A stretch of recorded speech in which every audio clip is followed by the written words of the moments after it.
Grazie. Buonasera, ringrazio per l'invito a questo convegno, è con piacere che l'abbiamo accolto proprio perché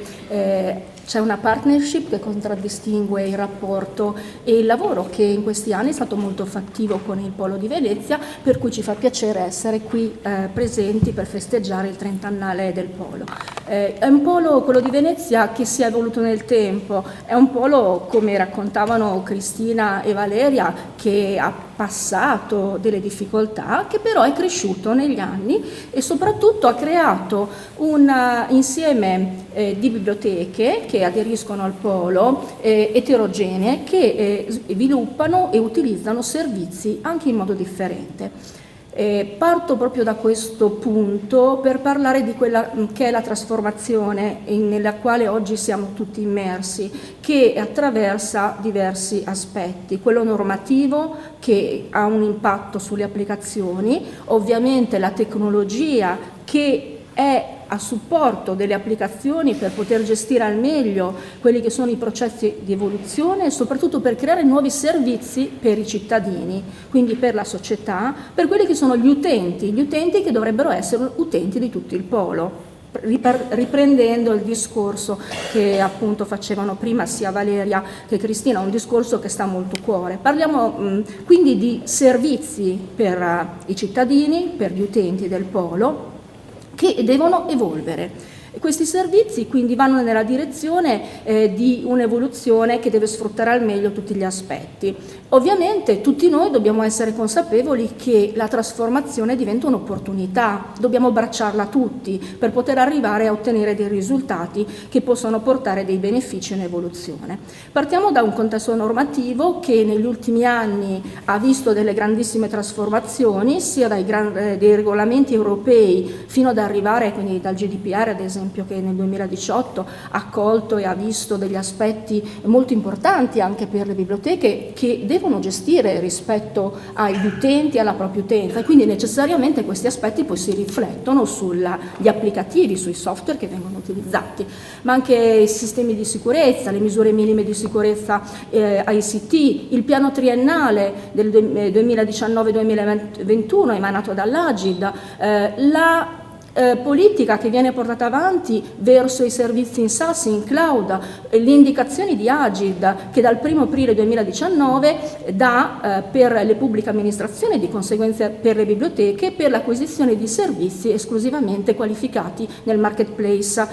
Agid per quanto riguarda il SaaS. Il Polo di Venezia oggi rientra già in questi servizi, quindi anche perché con Sebina abbiamo portato avanti una policy di certificazione per garantire la massima sicurezza nell'utilizzo degli applicativi, di conseguenza siamo già allineati rispetto a queste normative. Tutte queste norme ovviamente hanno un riflesso sui servizi che vengono prodotti soprattutto per gli utenti. Parto dagli utenti perché per me è fondamentale, cioè la mission della biblioteca è creare servizi per l'utenza, poi si tratta di capire quali sono i nostri utenti, di conseguenza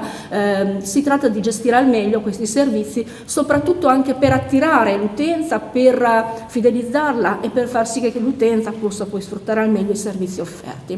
Al di là del portale del Polo di Venezia, in particolare qui abbiamo la home page con i servizi che vengono offerti, con la possibilità di effettuare la ricerca nel catalogo, nelle varie biblioteche, filtrare, e i servizi che vengono offerti in aggiunta, come ad esempio i contenuti digitali di cui parlava Cristina prima. Al di là di questo, dietro ci sono le applicazioni di tecnologie che garantiscono il rispetto delle norme, quindi parliamo dell'accessibilità, quindi le norme relative all'accessibilità, parliamo anche del responsive. In particolare oggi si utilizza in modo sempre più diffuso i dispositivi mobile, di conseguenza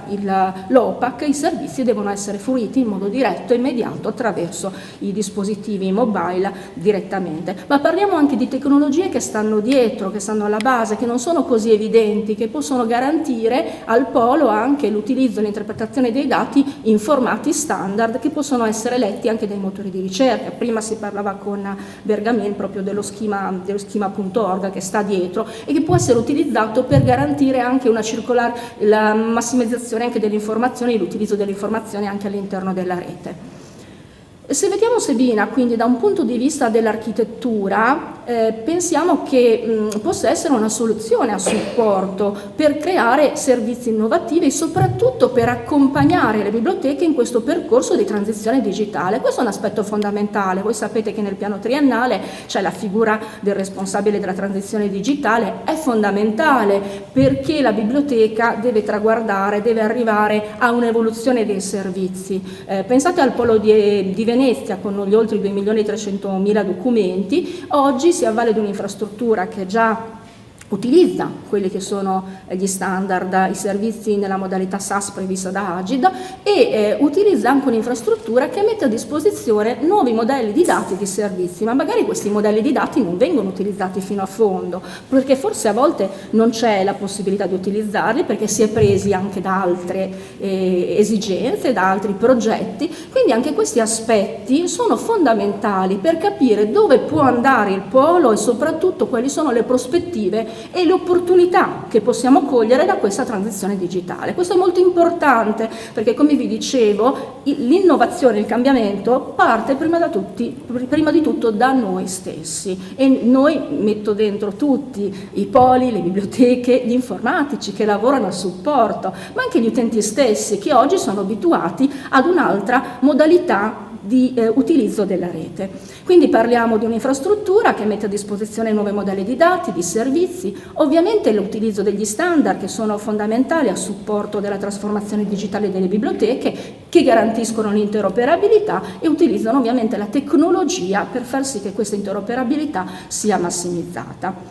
Mi soffermo adesso su alcune riflessioni su aspetti che Sebina permette di trattare che possono portare un valore aggiunto e di conseguenza anche un'evoluzione dei servizi. Sebina oggi è un software che è certificato SBN, che viene utilizzato con SBN, quindi segue il protocollo SBN in tutti i suoi aspetti, il massimo livello. È chiaro che all'interno di questo percorso evolutivo che abbiamo fatto ci siamo anche preoccupati di capire come al meglio il software può dialogare con anche base dati esterne, con repository di interesse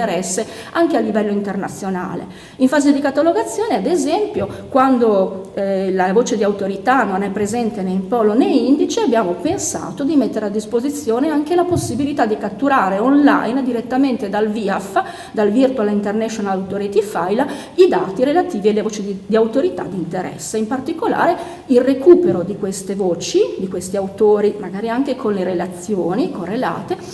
ci offre anche la possibilità di catturare le URI del VIAF, e questo è importante perché questi identificativi possono essere poi utilizzati successivamente in progetti in cui magari questi dati sono coinvolti. Quindi parliamo di contenuti che si arricchiscono con altri contenuti fondamentali per garantire un'interoperabilità, e questo è un aspetto molto importante. Ancora, oltre alla catalogazione e alla cattura dal VIAF, in Sebina abbiamo la possibilità di inserire direttamente le URI dei repertori anche a partire dal confronto dei repertori esterni, quindi parliamo del VIAF, parliamo dell'ISNI, parliamo anche di Wikidata. Sono in corso anche procedure proprio per creare un match automatico degli autori presenti in polo, nel VIAF e in Wikidata. Questo perché? Perché questo ci permette di andare ad arricchire quelli che sono i contenuti presenti nel catalogo con questi identificativi che possono essere utilizzati poi nella fase di generazione di link in open data. Allo stesso modo anche il match automatico, procedure per il match automatico dei luoghi presenti in ambito locale, quindi nei poli SBN con GeoNames. Tutto questo arricchisce i dati che sono presenti in polo. Quindi in una fase successiva, ad esempio, di import o di export dati catalografici da e verso altri cataloghi, l'URI del VIAF può essere utilizzata proprio per il riconoscimento degli autori. Questo è un aspetto molto importante perché al di là della forma con cui gli autori vengono registrati, ci può essere un identificativo univoco che va a generare un match certo dell'intestazione, della voce di autorità. Sono aspetti che possono essere presi in considerazione nella misura in cui si vogliono portare avanti poi dei progetti che vanno nella direzione anche di condivisione dei dati al di là del polo locale, al di là di SBN. Per quanto riguarda i soggetti, c'è la possibilità di invio dei soggetti gestiti in polo nella base dati di indice centrale, in particolare concordando il progetto con ICCU per il caricamento in indice. È recente il caricamento che è stato fatto per la Biblioteca Centrale Giuridica, che si è concluso il 16 ottobre, attraverso il quale la Biblioteca Giuridica ha selezionato i soggetti che sono stati formulati con il nuovo soggettario e sono stati inviati in indice. Questo ovviamente per mantenere una condivisione non solo a livello locale di polo ma anche a livello complessivo con gli altri poli SBN, di conseguenza generare servizi e anche una base dati di partenza migliore per tutti i poli. In fase di catalogazione c'è anche la possibilità di catturare online i termini dal nuovo soggettario della BNCF. Anche in questo caso, nel momento in cui io vado a catturare il termine, vado a recuperare non solo il termine e tutte le relazioni tesaurali collegate, ma anche l'URI che è contenuta all'interno del nuovo soggettario della BNCF, e anche questo diventa un elemento importante per un confronto successivo. Con Sebina sono gestite tutte le tipologie di materiali, anche i materiali di cui parlava Cristina. È chiaro che ci vuole la volontà di gestirli e di condividere a livello di polo. Di recente abbiamo attivato la certificazione SBN per le risorse elettroniche, in particolare per le risorse elettroniche si gestiscono varie tipologie di dati, ad esempio la gestione del link alle risorse native digitali, in questo caso sull'edizione, piuttosto che la gestione del link alla copia digitale a partire da una descrizione della copia fisica. Quindi ci sono queste possibilità che possono essere utilizzate di volta in volta per gestire la casistica particolare. È chiaro che quando io gestisco i servizi di polo ho la necessità di avere un riscontro rispetto a quelli che poi sono i servizi che vengono attivati, che vengono utilizzati, di conseguenza gli indicatori che ci permettono poi di gestire al meglio quelle che sono le attività a livello di polo e soprattutto di avere un'evidenza di quello che è l'andamento e quelli che sono i servizi e come poter anche organizzare al meglio le collezioni. Ecco quindi che attraverso le funzioni che vengono messe a disposizione è possibile attivare un'esposizione degli indicatori dal punto di vista quantitativo che le biblioteche gestiscono ovviamente rispetto ai dati a livello di polo, anche a livello di singola biblioteca, in particolare alcuni esempi: un accesso all'OPAC anche nelle varie fasce orarie, anche dai vari dispositivi di utilizzo, se mobile piuttosto che un dispositivo, una personal computer piuttosto che un tablet, gli utenti, i prestiti, il prestito interbibliotecario, il document delivery, il patrimonio bibliografico nelle varie suddivisioni. Quindi possiamo valutare quanti sono i libri che si gestiscono, i libri moderni, i libri antichi, quante fotografie, quante stampe, quanti francobolli, se gestiamo i francobolli. Tutto questo per avere dei dati che ci permettono poi di definire le politiche, quindi un monitoraggio attento di quelle che sono le attività che vengono svolte, attività che possono essere dati che possono essere di supporto poi nei processi decisionali sulle politiche gestionali, e le estrazioni possono essere attivate attraverso l'utilizzo di strumenti di web analytics oppure attraverso l'estrazione di dati grezzi che poi di fatto possono essere disaggregati e utilizzati anche in contesti successivi. Ad esempio nel polo di Romagna questi dati vengono estratti per la proposizione poi complessivamente non solo a livello di polo ma anche a livello complessivo di Regione Emilia-Romagna per tutti i poli della regione. Ma sono esempi che vi porto perché sono già in uso, già attivi, e su questi esempi si possono creare nuovi servizi. Ad esempio i servizi di questo tipo potrebbero essere gestiti anche a livello nazionale utilizzando degli standard comuni. Se ci basiamo su standard comuni, su ontologie comuni ad esempio, è possibile anche creare un indice, è possibile anche creare degli indicatori che possono essere utilizzati a livello nazionale. È chiaro che quando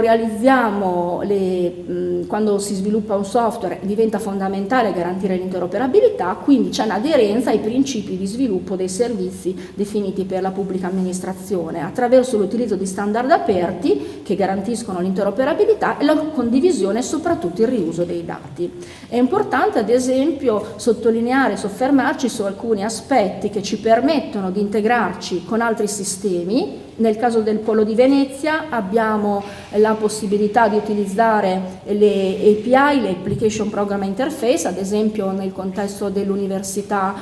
UAB, nel contesto di Ca' Foscari di UAB, per creare un'integrazione attraverso le API con gli utenti, quindi per poter recuperare i dati degli utenti e di fatto gestire in modo integrato i servizi, proprio per evitare che i dati vengano inseriti 2 volte e soprattutto che questi dati degli utenti possono essere condivisi anche a livello di polo. Questo è un esempio che vi porto già con l'utilizzo di API che vengono utilizzate direttamente nel polo. Un altro esempio di prossima attivazione, e in questo caso parliamo sempre di API o API, chiamatele come volete, per l'integrazione con i sistemi contabili utilizzati a livello di Ateneo. Di prossima attivazione ci sarà per Ca' Foscari l'integrazione con il sistema contabile in modo tale da poter recuperare in automatico il budget in termini di stanziamento iniziale ed evitare che il dato stesso venga inserito nei 2 sistemi,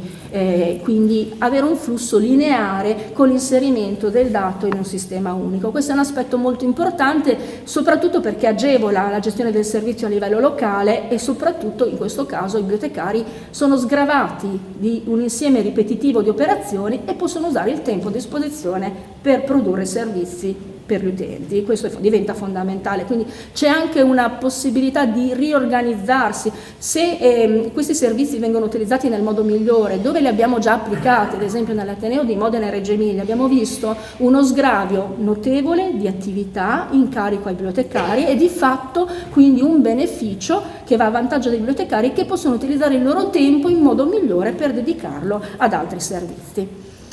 Parliamo anche di Open Data e di Open Data e Link in Open Data. Ovviamente diventa fondamentale promuovere la cultura della trasparenza in linea con quelle che sono poi le linee guida per la valorizzazione del patrimonio della pubblica amministrazione emanate dall'Agid. Sebina mette a disposizione delle biblioteche la possibilità di estrarre i propri dati in un formato aperto per la pubblicazione. È chiaro che alla base ci deve essere una scelta di una licenza d'uso aperta, ci deve essere di una licenza aperta, la selezione di un dataset di dati che ovviamente corrisponde a quello che è il target, all'obiettivo dell'istituzione, la scelta del formato e di conseguenza la pubblicazione in modo tale che ci possa essere una diffusione e quindi un uso e un riuso di questi dati. Questo diventa importante perché una volta che questi dati vengono pubblicati poi di fatto si possono generare nuovi servizi, soprattutto se i dati vengono pubblicati attraverso i link in Open Data. Questo perché? Perché nel link in Open Data si possono creare delle elaborazioni automatiche anche per la generazione dei servizi. Questo ovviamente se alla base ci sono degli identificativi univoci che ci permettono di identificare le singole entità, ma soprattutto utilizzando delle ontologie condivise. All'interno di Sebina abbiamo già applicato molteplici ontologie, ad esempio parlo di SCOS per quanto riguarda le voci di autorità, i soggetti, l'ontologia OXA per quanto riguarda le istituzioni culturali, l'ontologia che nasce in un contesto di un progetto internazionale che ha visto il coinvolgimento sia del CNR, dell'Istituto della Regione Emilia-Romagna e dell'IBC, che ha creato appunto questa ontologia, ha portato alla creazione di standard che possono essere utilizzati in modo condiviso. Per quanto riguarda i servizi per gli utenti diventa fondamentale anche mettere a disposizione degli utenti la possibilità di accedere direttamente online ai servizi anche usando quella che è la credenziale creata con SPID, il sistema pubblico per l'identità digitale. Questo è importante, è un servizio che noi abbiamo attivato, che possiamo attivare direttamente in Sebina oppure come abbiamo realizzato in altri contesti come ad esempio nel contesto della Regione Emilia-Romagna attraverso quelli che sono i sistemi di federazione e di autenticazione in uso. In Regione Emilia-Romagna c'è ad esempio Federa, questa integrazione con SPID avviene tramite Federa, quindi la possibilità di utilizzare i vari sistemi di conseguenza di volta in volta procedere con un'integrazione che ci permette di arrivare ai servizi in un modo più completo. Allo stesso modo anche l'integrazione con IDEM per poter garantire servizi all'interno del contesto relativo agli Atenei. E poi in Sebina abbiamo portato avanti anche delle esperienze che vedono un'integrazione stretta fra gli spazi e i servizi. Questa è un'esperienza che nasce nel contesto della BNU, la Biblioteca Nazionale Universitaria di Strasburgo, che ha messo a disposizione nello scorso anno una nuova struttura, quindi un edificio completamente aggiornato su più livelli, dove gli spazi sono molto ampi, di conseguenza c'è la necessità di rivedere l'uso degli spazi per fornire servizi migliori agli utenti. In che modo abbiamo creato questa integrazione? Soprattutto dando forma a nuovi servizi che di volta in volta gli utenti possono fruire sulla base delle proprie esigenze. Ad esempio, come utente io posso scegliere dove ritirare il documento, in quale piano, in quale punto di prestito, e vedere fin da subito quanto tempo servirà al bibliotecario per fornire il documento, in modo tale che sulla base della scelta del punto di ritiro poi l'utente possa andare nella data e nell'orario indicati, a partire da quella data e da quell'orario, e ritirare direttamente il documento. Questo ha permesso la creazione di servizi a valore aggiunto che da un lato soddisfano maggiormente l'utenza, ma dall'altro anche generano meno lavoro per i bibliotecari. Ci sono poi dei meccanismi di integrazione anche con quelli che sono i robot di ricollocazione automatica che, gestendoli in modo integrato, permettono di ottimizzare il lavoro di ricollocazione dei documenti all'interno degli spazi fisici della biblioteca.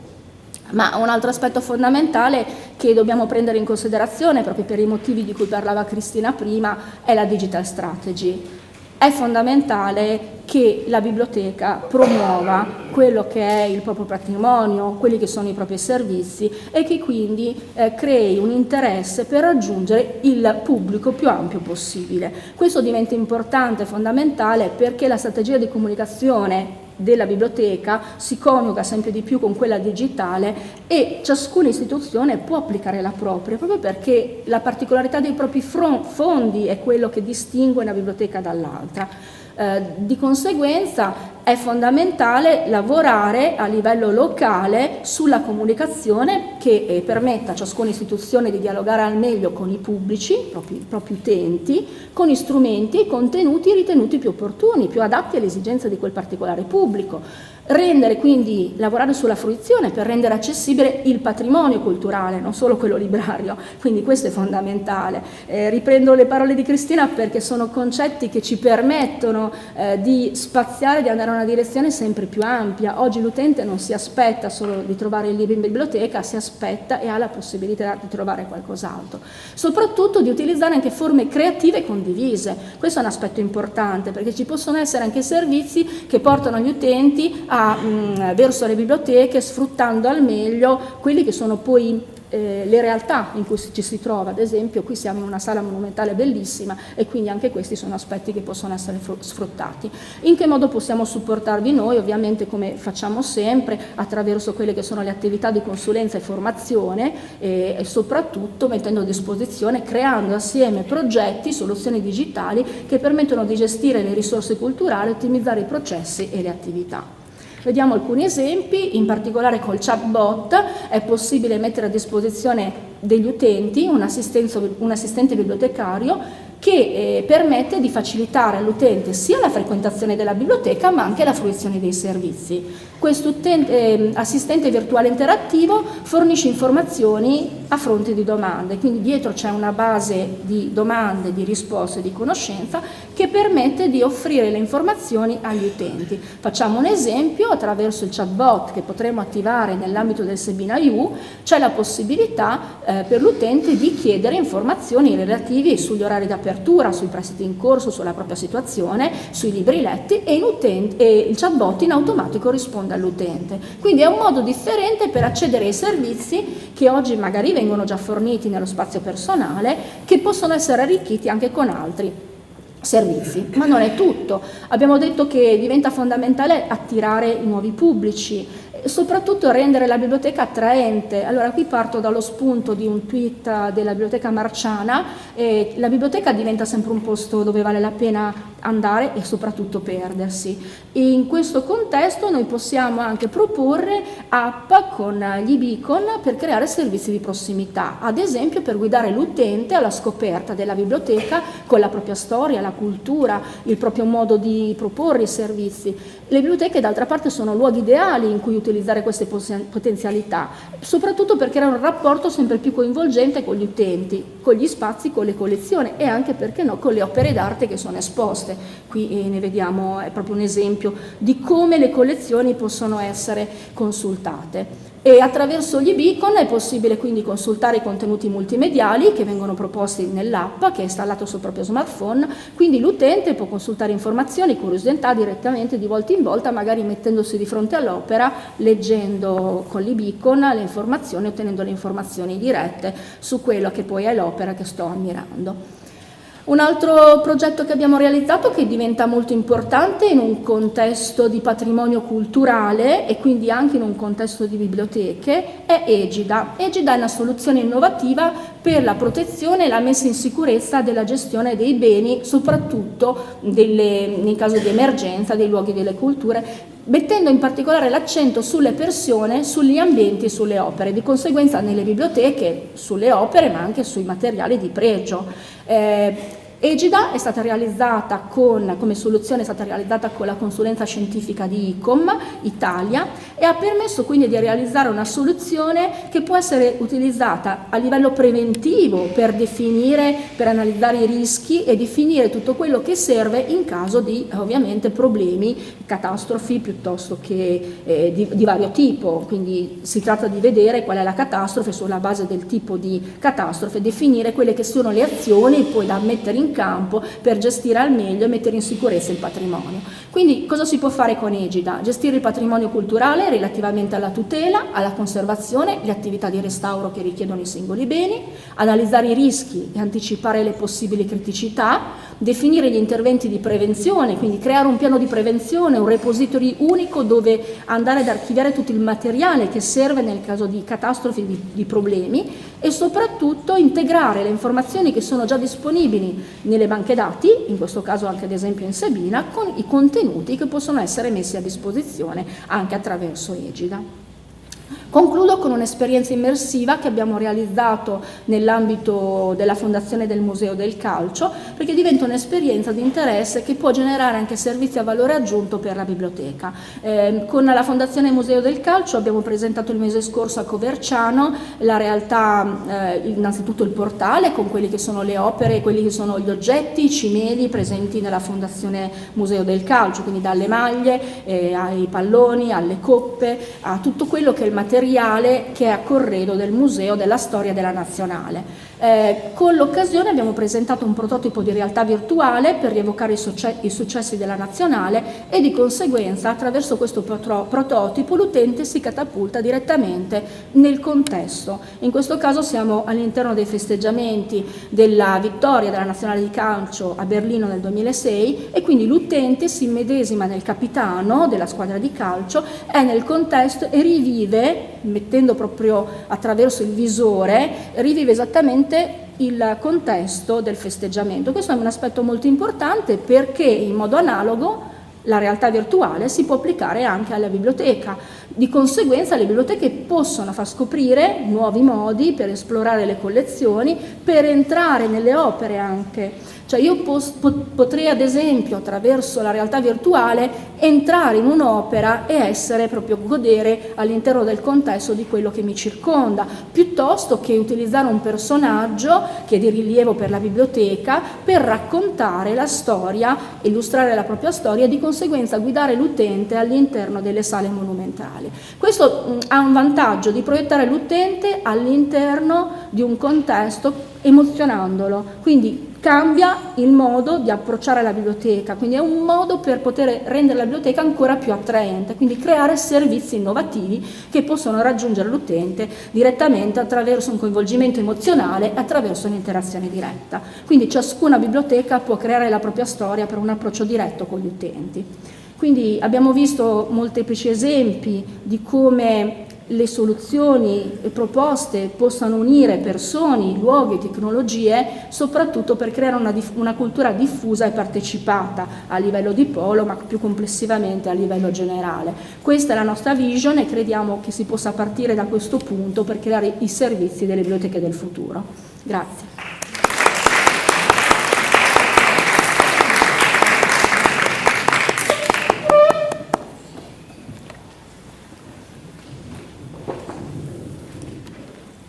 Bene, è un intervento sicuramente molto stimolante. Adesso io darei subito la parola a Giorgio Pusetto per concludere questa prima giornata che è stata estremamente sintetica, nel senso avevamo pensato a un tempo un po' più lungo per le nostre relazioni, per cui Giorgio potrà spaziare liberamente